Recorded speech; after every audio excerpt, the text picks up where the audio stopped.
Hello there. My name's Prash Kumar, and I am a clinical simulation fellow in NHS Greater Gladstone Clyde in Scotland. I'm presenting here an evaluation of our new course, which was called SimPLES, or Simulation of Paediatric Life-Threatening Emergencies for undergraduate medical students. So in terms of the background, we know that simulation in the undergraduate curriculum is increasing. However, in paediatrics specifically, it's not widely used, and on top of that, medical students do have a limited clinical exposure to unwell paediatric patients, and that has only actually been further exacerbated in the COVID pandemic.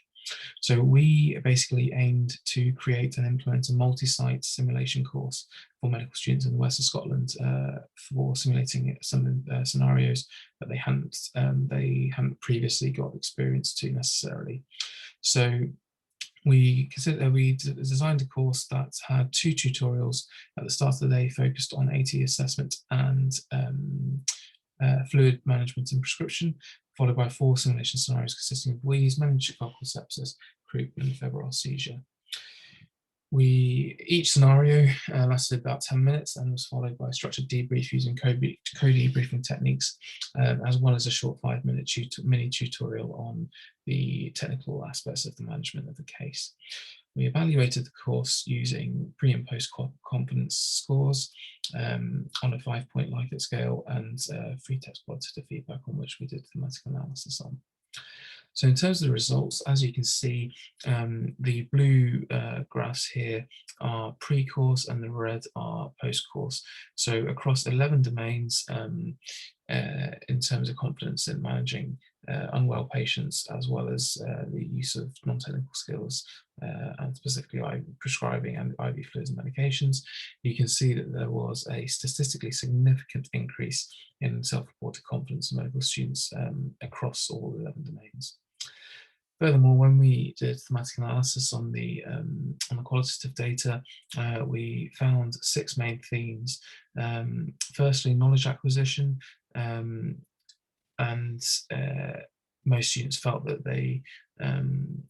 that the scenarios were well tailored to their sort of level. They also really liked the inclusion of a mini tutorial at the end of each course, which is not that common in in simulation course design, but was very well received, and similarly well received in a similar project of ours at our institution within a subspeciality.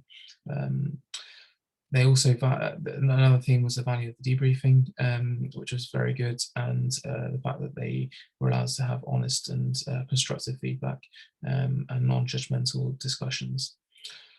There was also a real appreciation of the value of non-technical skills in clinical practice, and that was one of our main aims, and certainly our ILOs reflect, when we're designing scenarios, our ILOs reflect that as a cornerstone of clinical practice.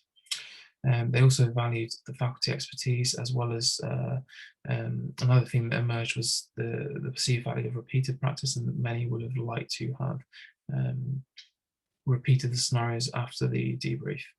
Similarly, the other thing that they mentioned that came out in the data was the opportunity for exposure to paediatrics, which is otherwise limited, and certainly that the results mirror similar courses we run in subspecialties like obstetrics and gynecology, in which actual clinical exposure is somewhat limited for students, and certainly with COVID, that is even more so. And so I think in terms of future research, I think it is required to see whether these changes can be replicated on a larger scale. And then, but actually more importantly, I guess, is whether these improvements in self-reported competence can actually be translated into improved observed clinical competence, which we did not assess. Thank you very much. And that is me.